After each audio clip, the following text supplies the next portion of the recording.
We all know chocolate is delicious, but whoever came up with the idea of spreading chocolate onto bread was a genius. But how do you get cocoa beans and hazelnuts to stay on your toast? To make this popular nutty chocolate spread, first we need cocoa. The raw beans grow on trees in countries like the Ivory Coast, where workers have to toil in extreme temperatures to harvest them. They're spread out to dry in the tropical sun, and after 10 days they're perfect. They're then bagged up and transported round the world to places like this chocolate spread factory here in Europe.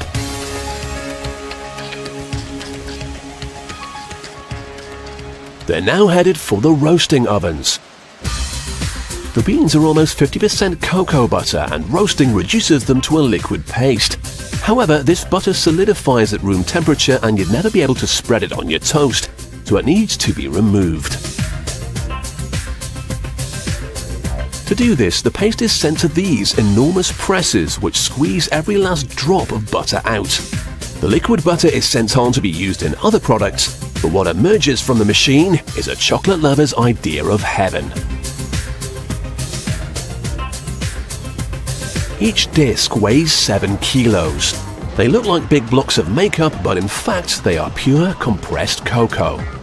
They're sent off to be crushed, ready to be added to the mixing bowl.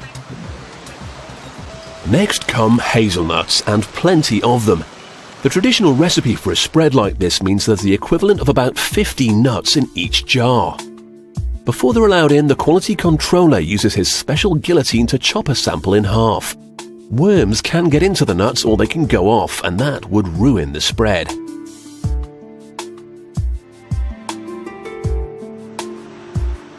When he's satisfied that he's got good nuts, they're sent to be processed.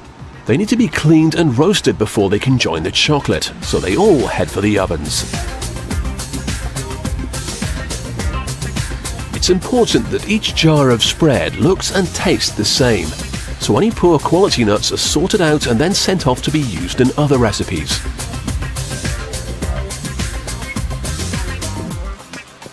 A computer-controlled blast of air flicks out the bad nuts, leaving only the best behind. They're joined by the pure cocoa powder, sugar, vanilla and skimmed milk in an enormous tank. Here they're mixed into the smooth paste that so many people love. The factory has now got enormous tanks of spread, but to get it to your table, they also need jars. Using recycled glass, these enormous furnaces produce tons of containers every day. Chocolate spread is so popular that worldwide sales of the brand leader outsell all brands of peanut butter put together. The furnaces have a lot of work to do to keep up with demand. Once it's ready, the molten glass is then sent to a machine which wouldn't seem out of place in a Hollywood sci-fi movie. This is the jar maker.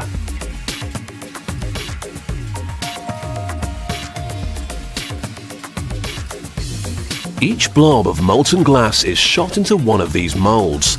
Here they're pressed into the shape of the jar.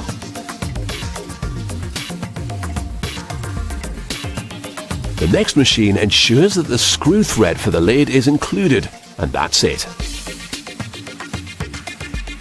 To make sure there are no imperfections, the fresh jars pass under a series of flames.